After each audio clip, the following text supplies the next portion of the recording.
President Tinubu reaffirms commitment to mortgage refinancing as the United States commits about $320 million to the cause. We're also concerned about the growing level of fiscal deficit. Central Bank of Nigeria takes further steps to safeguard price stability. Whether it's self-funded or treasury funded, that has not received any circular on this matter, specifically from the Commission, should contact the Commission for further directives. President Tinubu approves revision of consolidated public service salary structure and 11 others effective 29th July 2024. Good evening and thanks for joining us on the Network News tonight. I am Olajide Bello. The CBN Policy Committee today explored ways to further reduce inflation in the country. An expert is in the studio to speak to the issue.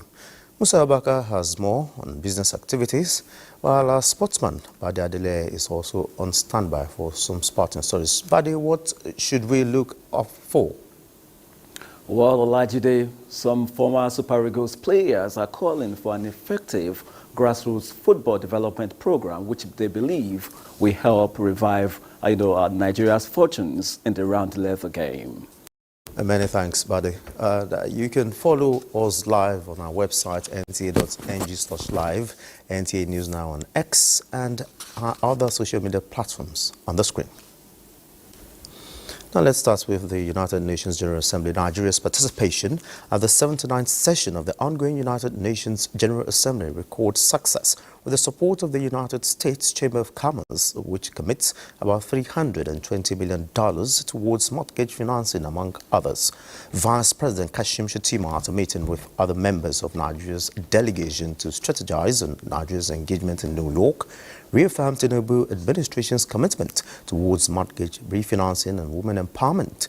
State House correspondent Abdurrahman Jibrila reports. At a U.S.-Nigeria Executive Business Roundtable hosted by the U.S. Chamber of Commerce, Nisha Biswal of the American International Development Finance Corporation announced that with a portfolio of $1 billion, it was investing $200 million in mortgage financing in Nigeria. $100 million has also been earmarked to finance micro, small and medium enterprises in Nigeria, with particular interest in women empowerment. The U.S. Chamber of Commerce also added that $20 million is for the establishment of a firm processing of cashew nuts in Nigeria. Vice President Kashim Shettima restated commitment to investor-friendly policies, urging investors to give Nigeria the benefit of doubt. Nigeria's Minister of Foreign Affairs led other members to brief the Vice President on the activities and itinerary lined up in New York. Apart from President Tinubu's national statement, Vice President Kashim Shettima is also expected to meet with the Secretary General of the United Nations, heads of states, the African, Caribbean and Pacific states, the President of the World Trade Organization, Director General of the International Atomic Agency and multinational companies. The Vice President is also meeting with the Bill and Melinda Gates Foundation and a host of other international partners. From New York, Abraham Jibrila, NTA News. Meanwhile, Nigeria has reaffirmed its commitment to fostering stronger international partnerships and deepening relations with member states of the Organization of African, Caribbean and Pacific States on the sidelines of the 79th session of the United Nations General Assembly. Vice President Kashim Shettima stated this at a high-level meeting of the organization chaired by Angola, reiterating the importance of solidarity among member states and emphasized Nigeria's commitment to the organization's goals while addressing pressing national concerns. Vice President Shettima used the opportunity to address Nigeria's recent inclusion on a high-risk jurisdiction list for anti-money laundering concerns, saying this sets the record straight and engage in constructive dialogue with international partners. The Secretary General, George Rebello Pinto Chikoti, lauded Nigeria's role among member states, noting that the meeting is aimed to strengthen cooperation with Nigeria and expressed gratitude for the country's significant contributions. He reiterated the importance of strengthening partnerships between OACP's member states and the European Union, focusing on crucial collaborations in areas such as environment, infrastructure, education and business development. And still on the sidelines of the 79th United Nations General Assembly in New York, the Organization of African First Ladies for Development, or FLAD, has taken its campaign for inclusive education to the global stage, where it's called on African government to commit towards universal school meals coverage. This was at a roundtable hosted by Rockefeller Foundation and OFLAD. House correspondent Adenita reports that Nigeria's First Lady, Oluremi Tinubu, signed the call to action alongside other members of OFLAD, affirming the country's readiness to promote enrollment and school feeding. From their individual countries in Africa, where they all pledged to promote sustainable development through the We Are Equal campaign, the stage has shifted to New York on the margins of the ongoing 79th session of the United Nations General Assembly. The goal of this roundtable launch, hosted in partnership with the Rockefeller Foundation, is to, among other things, position the school meals agenda in the G20 engagement of the African Union. A nation that is informed will easily transform, says Nigeria's First Lady Oluremi Tinubu, as he affirms the interest and commitment of President Bola Tinubu to rejig school feeding program in the country. Because immediately it resumed office, it declared a state of emergency on agriculture, food security. We have to make sure that we're able to grow some food. So with that, the school feeding in Nigeria is being reviewed, because without children having ability to eat, how do you want them to study? There is the early years snack that is being introduced, which are for tots and preschoolers and those in kindergarten. I think they wanted to start with that before we go into the first, primary, we call it primary, which is like the elementary, primary 1 to 3, and they'll start with that. But, the population is not something we can say we have to embrace immediately. With a surging population faced with climatic challenges, sustainable rollout of the program requires help. It's something I believe that we really, really want to do, so that we can have school enrollment up and then get, most of the children, especially children from the north, that are going through desertification. And recently, which, it's been in the news with the flooding in Borno State. So it's just an hydra head problems that we are facing. But at the same time, we are not really scared, but we would need all the assistance we can get, and you can, believe in our administration that we are here to work for our people and, and get Nigeria back on its feet. It's so clear that it provides all the benefits that Your Excellency mentioned. It's not just a nutrition solution. It's a gender solution. It's a climate solution. It's an economic solution. Their meeting closed with members resolving to do their part in ensuring that every child has access to a nutritious meal that is affordable and planet-friendly. From New York, Adeni Itaiwo, NTA News. Again, how to further close the gender gap in Africa, paving way for policies and programs that protect and empower women, dominate discussions as members of the Organization of African First Ladies for Development, or FLAD, appraise its We Are Equal campaign on the sidelines of the 79th Annual Session in New York. State House correspondent Adeni Itaiwo reports that Nigeria's First Lady Oluremi Tinubu attended the session with the theme Amplifying Change Through Collaboration. The meeting, which seeks to build solidarity among the First Ladies and development partners, takes stock of the ground already covered with their We Are Equal campaign in the area of girl-child education, gender-based violence, health and women empowerment on the continent, ending with a 10-point call for action. Highlights of the call for action include making decisions through gender lens, elimination of gender-based violence, removal of persistent to girls' education, and increased investment in essential public goods and systems. In recognition of the successful and impactful launch of the campaign in Nigeria, the First Lady received an award of appreciation from the organization.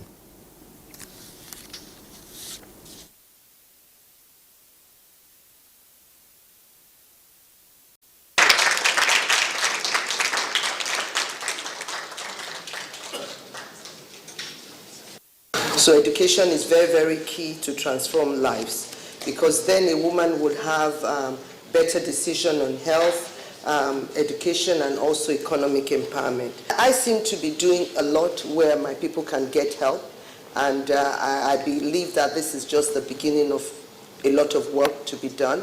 So we are quite open to partnership and just trying to complement government efforts to make sure that the girl child has good standing in life. And away from the United Nations General Assembly in New York, the federal government commends the National Media Complaints Commission, the Nigeria Media Ombudsman, for its impartial and thorough investigation, which found a Daily Trust report on the Samoa Agreement to be inaccurate, misleading, and not in line with the Code of Ethics for Nigerian journalists. It equally commends the recommendations made by the NMCC, including to Daily Trust to issue a public apology for its false report on the Samoa Agreement and take measures to prevent future occurrence. In a statement, Special Assistant on Media to the Minister of Information and National Orientation, Rabiu Ibrahim, says the ruling serves as a testament to the importance of journalistic integrity and accountability and a reminder of the role media plays in shaping public perception through truthful and accurate reporting. The federal government notes expect that news outlets will adhere strictly to professional ethics and conduct by ensuring that their reportage is factual, fair and balanced to avoid injurious reporting such as the one done could be avoided. The federal government recognizes that a free press is a pillar of democracy, but with this freedom comes the responsibility to report news in a manner that is accurate and devoid of misinformation. The federal government, on its part, reaffirms its commitment to fostering an environment where the media thrives, while also remaining accountable to the ethical standards of the profession. The Central Bank of Nigeria, CBN, has further tightened interest rates by 50 basis points to 27.25% from 26.5% to safeguard price stability gains achieved. Musa Abubakar reports that the Central Bank Governor, Olayemi Cardoso, disclosed the position of the Monetary Policy Committee at the end of its meeting in Abuja. The CBN Monetary Policy Committee is meeting again. Their mission: decide the next steps in managing Nigeria's monetary policy after latest inflation by the National Bureau of Statistics showed inflation had declined to 32.15%, with core inflation rising to 27.58% in the same period. The committee welcomed the development and observed stability and convergence in exchange rates across different market segments, attributed to the bank's tight monetary policy stance, but acknowledged that further efforts are needed to achieve the bank's price stability mandate. The fact that we are seeing the reductions and the deceleration over the course of the last couple of months is very, very good news. However, we are not out of the woods yet. We are not out of the woods yet, and we really cannot take any chances. They noted the ongoing growth in money supply and recognized the need to control excess liquidity and address exchange demand pressures. We're also concerned about the growing level of fiscal deficit, but acknowledged the commitment of the fiscal authority not to resort to monetary financing through ways and means. To safeguard price stability gains, they decided to retain a symmetric corridor at plus 500 and minus 100 basis point, raise cash reserve ratio by 50 basis point to 50% for deposit money banks and 16% for merchant banks, while liquidity ratio remains 30%. In Abuja, I'm Musa Abubakar, NTA News. And to throw more light on CBN tightening interest rate by 50 basis points is Professor Uche Uwaleke, Director, Institute of Capital Market Studies, Nasarawa State University. Kefi, you're welcome to the Network News. Thanks so much, Olajide. My pleasure being here. Okay, Prof, were you expecting the committee to tighten up interest rates by 50 basis points? Honestly, I wasn't expecting that. Many analysts, including myself, had predicted a hold position against the backdrop of the moderation we've seen in headline inflation for the months of July and August, and also taking into cognizance the fact that developing economies are also signaling rate cuts. As a matter of fact, the U.S. has even started, cutting rates. But the MPC, in its wisdom, chose to, not only increase the MPR, by 50 basis points, but also to increase the cash reserve requirements for commercial banks by 500 basis points, from 45% to 50%, and for merchant banks, by 200 basis points from 14 to 16%. So all I can say here is I think the central bank, must be seeing a problem that those of us outside are not seeing. I also think that the decision that they have taken must have been influenced by evidence. It's evidence-based. The central bank governor, alluded to the fact that the banking sector is still awash, with a lot of, funds, liquidity, which of course we know how that, goes to also put pressure, in the forex market. He also expressed worry. As a matter of fact, they talked about the strong correlation, between FAC releases and the level of, liquidity in the banking system. So there is evidence to suggest that, there is still much liquidity out there, and that's, in my view, why the central bank chose to go that route. So I think it is in the overall interest of the economy, based on the arguments canvassed. Okay, if you're saying it's the overall interest of the economy, this monetary policy, does this stance imply for the economy? Yes, you notice, again, part of the consideration has to do with the fact that real interest rates, stay negative. Real interest rates stay negative, even with the hike in the MPR, given where inflation rate is, 32.15. The fact that you also have some downside risks to this inflation, given the recent spike in, the pump price of petrol. And if you also look at the inflation trajectory, even with the moderation in headline inflation, core inflation has remained, on the rise, has remained elevated, as it were. So I think these are some of the supporting considerations that they took into consideration. Now, impact will be there, no doubt. It's going to really affect growth in the short term. Businesses will, of course, also feel the impact because access to credit will reduce, cost of finance will increase.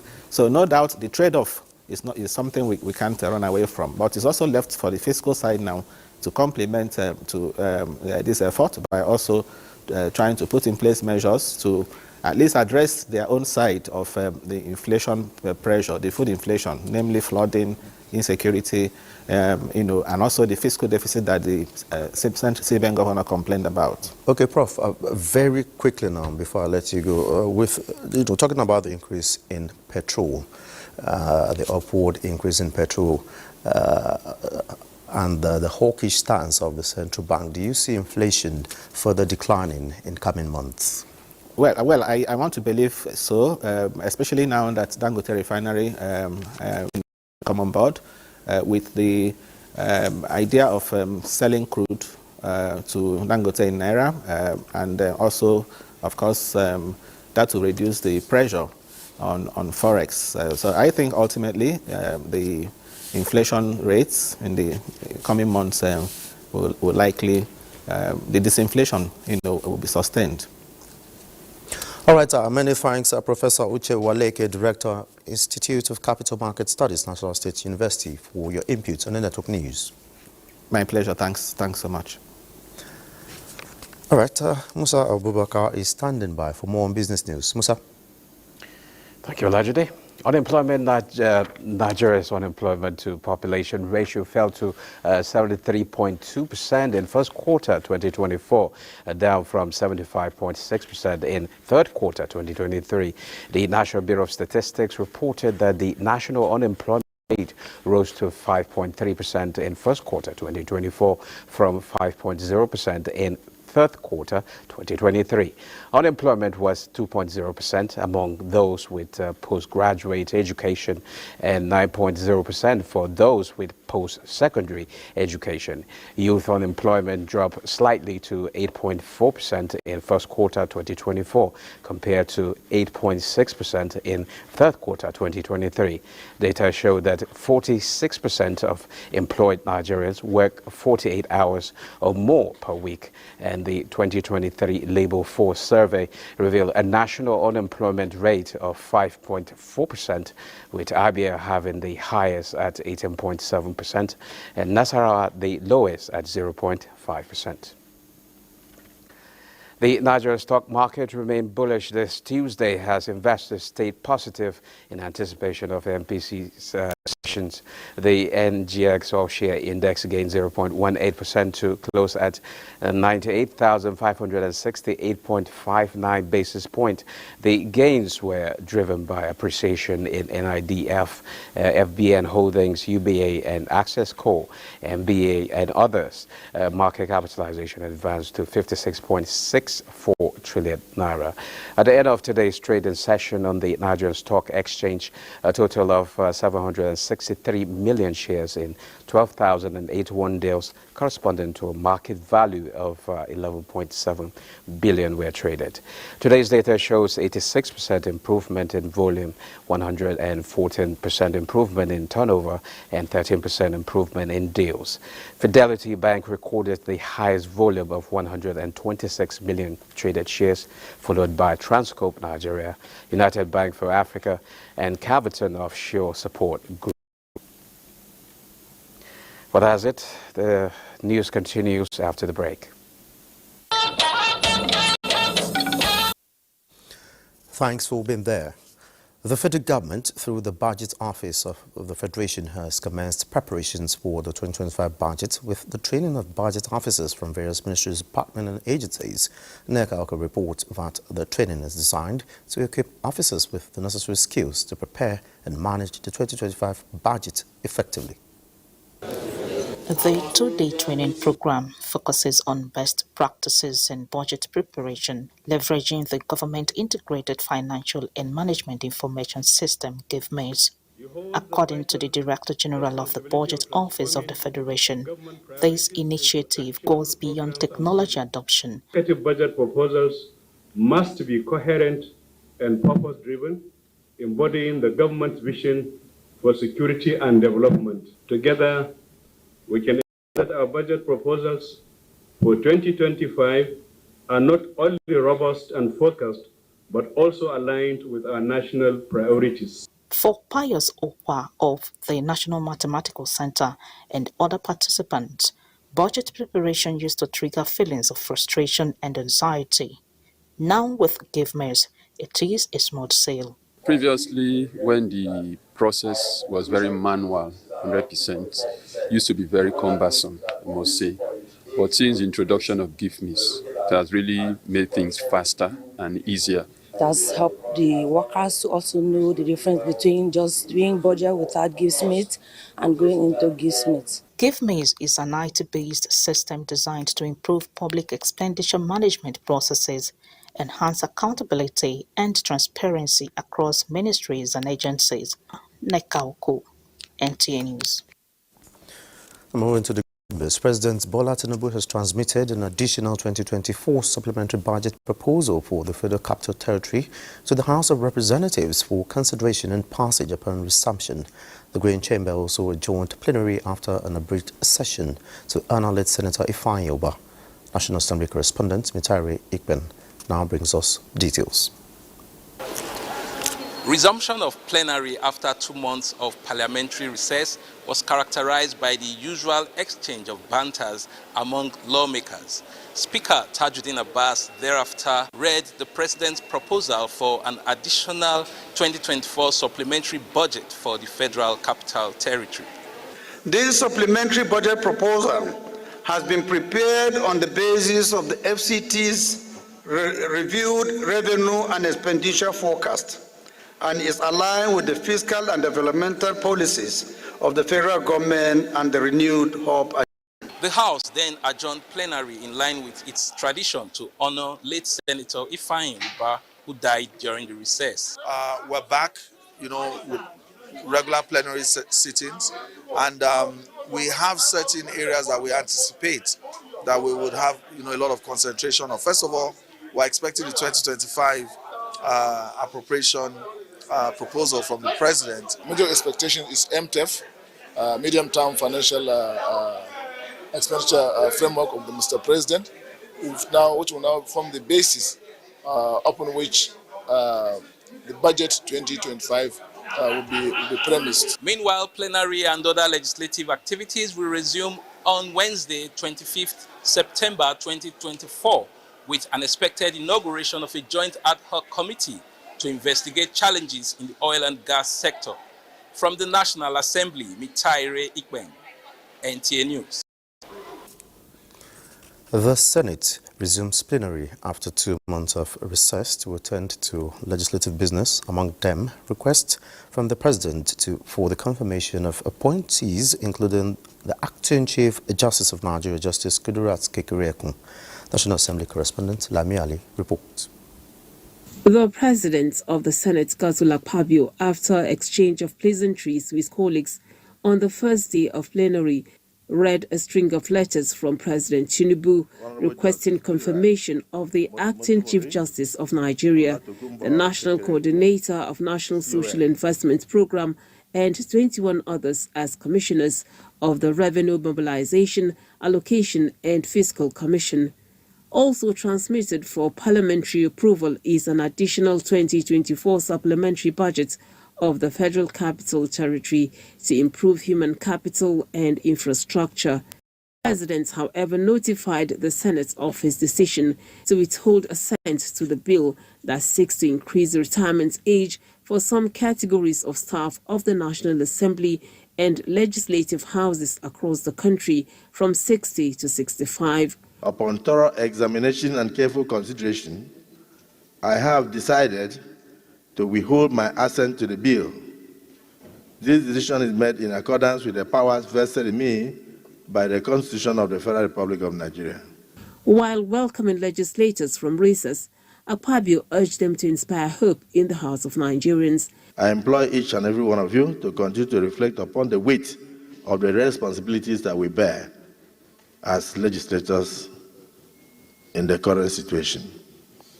We are indeed the voice of the people, entrusted with a sacred mandate to advocate for their rights and elevate their living standards. The challenges we face may seem formidable, yet we are also poised to confront them. The former chief whip of the Senate, Senator Ojiuzo Kalu, also commends the federal government for various interventions, urging that more should be done to cushion current economic hardship. The reformation going on now have never happened in the last 60 years. No president, as I'm telling you, had the courage to do what President Tinubu is doing now. It's about courage. But I appeal to federal government, I appeal to the president to know how he can bring succor quickly. In line with tradition, Senate suspended consideration of all items on the order paper in honor of late Senator Ifeanyi Ubah, representing Anambra South, who died during the 2024 annual recess. From the National Assembly, Lami Ali, NTA News. And away from the National Assembly, Governor Babagana Umar Zulum has flagged off the first of disbursement of relief funds, as well as food and non-food items to victims of the devastating flood that affected Maiduguri and environs. This follows the inauguration of the committee saddled with the mandate to disburse the funds and other support. The presentation of the relief items was launched in Gwange, where the governor updated the public that 7.5 billion naira has so far been credited to the flood relief dedicated account. Mohammed Goni reports. Following rapid assessment of damages conducted by state officials and other relevant bodies on the impact of the disaster, the disbursement committee was inaugurated to disburse cash, food and non-food relief items to the victims of the flood in Maiduguri and environs, which had since swung into action.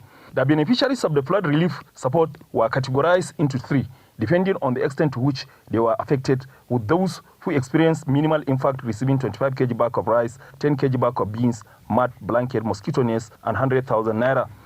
The Authorities of the intervention expressed gratitude to the government and non-governmental organizations and individuals for the humanitarian response, which they say will go a long way in the recovery process. Governor Zulum acknowledged support of World Food Programme, UNHCR, NEDC, NEMA and other agencies from sister states, as well as well-spirited individuals for the collaborative effort and responses. This incident has also left many of our fellow citizens in dire need of help, and it is our duty to stand in solidarity with them during this challenging time.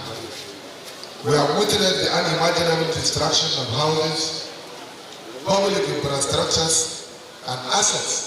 Representative of the UN OCHA in Maiduguri reiterated the commitment of the UN agencies and other humanitarian partners to the rebuilding and recovery efforts of the state authorities. Chairman of Flood Relief Disbursement Committee, Bababakar Gujibawu, noted that at Gwangewan, where the first batch of the distribution of the relief items was plucked up, 5,235 victims were identified, out of which 1,587 victims had their homes completely destroyed. In Maiduguri, Mohamed Goni, NTA News. In solidarity with the people of Maiduguri, King Apollos II X of Eleme Kingdom from River State has visited Maiduguri to sympathize with the government and people of Borno State over the recent devastating flood that affected substantial parts of the state. Umar Jimbarima report is hereby presented.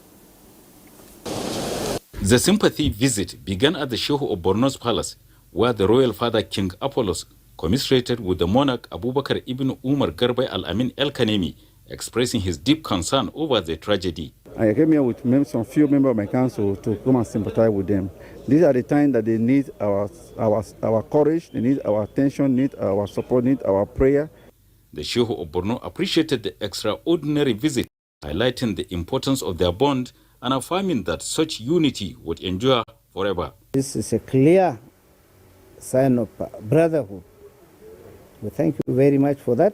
While at the government house, King Apollos II extended his heartfelt sympathy to Governor Babagana Umar Zulum and the people of Borno State regarding the tragedy. The people of my kingdom and the people of generally the South Zambia, that we are your people.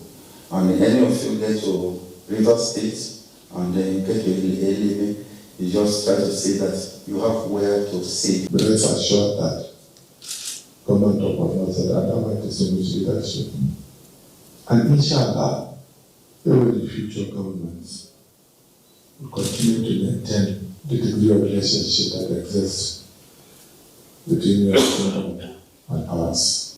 This act of unity underscores the strength that comes from collaborating and mutual support amidst adversity. Telecommunications giant NTA Nigeria has awarded scholarships to 410 students of tertiary institutions in the country. Ayo Deji Makinde reports.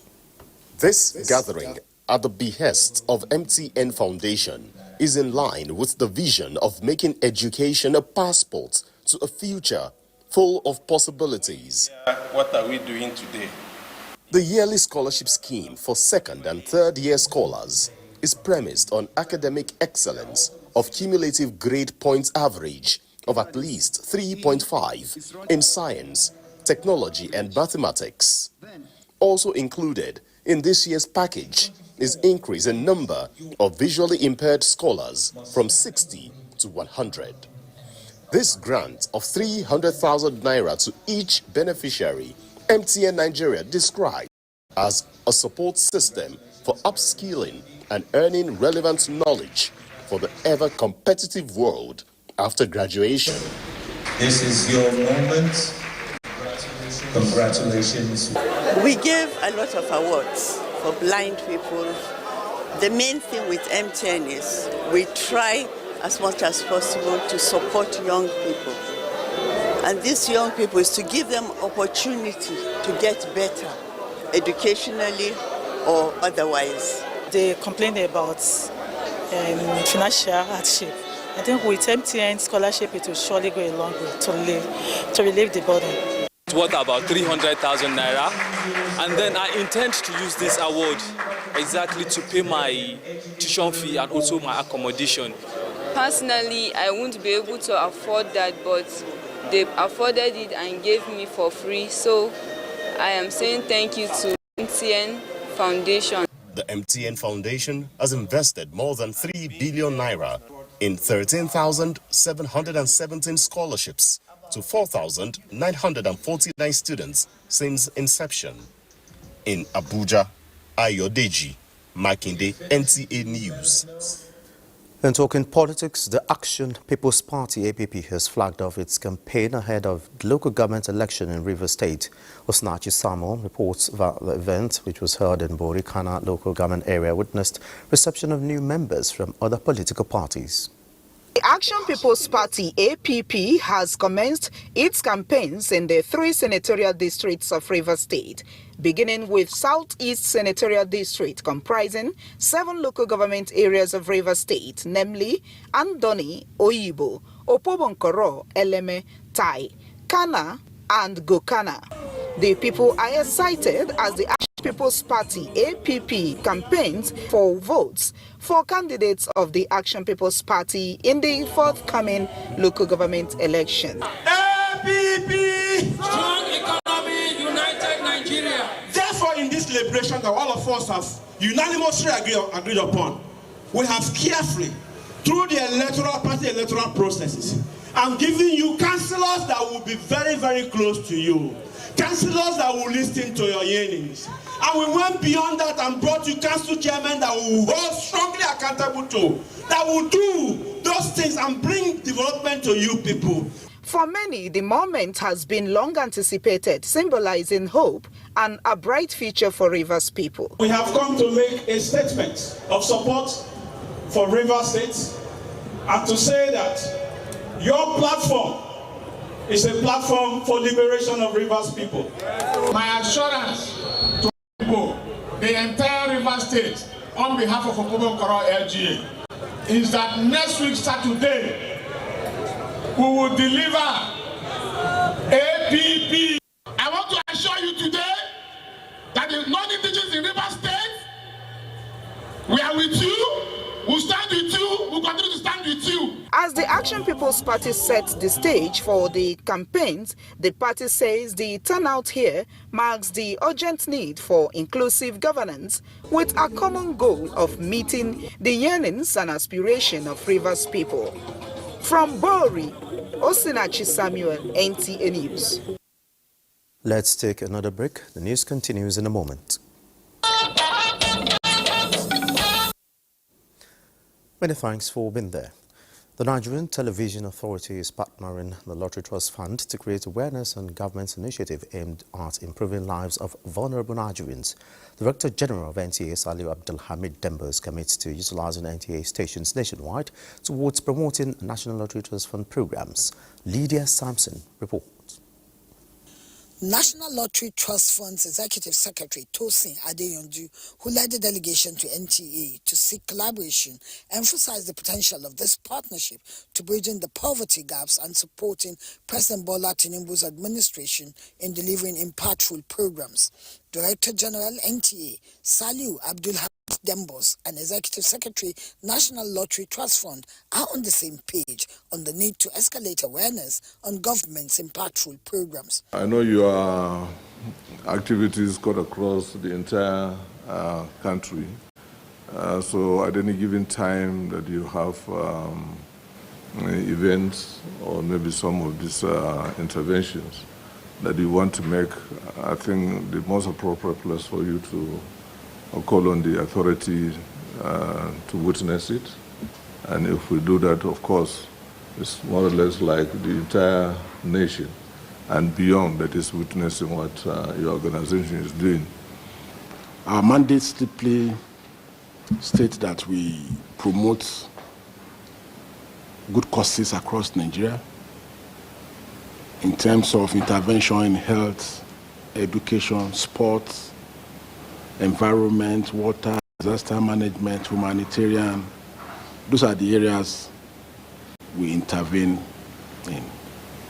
Over the years, we have intervened with over 300, close to 400 projects across the country.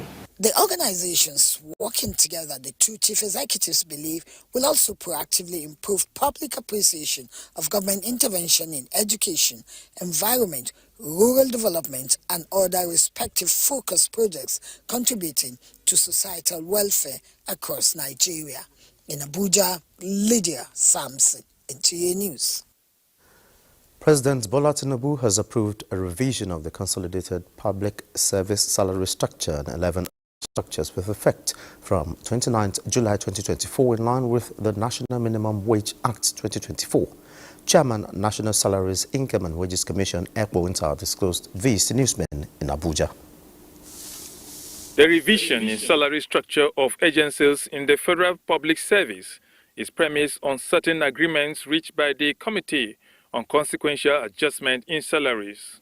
So the whole essence of this is to bring to a close the exercise that started with the negotiations of the tripartite committee. Use this opportunity to state that any state or body is free to approach this commission as a technical body for advisory services. Chairman, National Salaries, Income and Wages Commission, Ekpo Inter, says a circular is sent to agencies in the Federal Public Service to make the necessary adjustments. Whether it's self-funded or treasury-funded, that has not received any circular on this matter, specifically from this commission, should contact the commission for further directives. It is not of general application. That table you saw, which was in the social media, was specific for a particular salary table. So if you use it across board, you'll miss the entire point. For pensioners, NYSC members and other sub-organizations, Inter calls for patience, saying the Commission will issue directives on implementation of their benefits soon. In Abuja, Joseph Otsen, NTA News. Another break beckons sports updates when we return.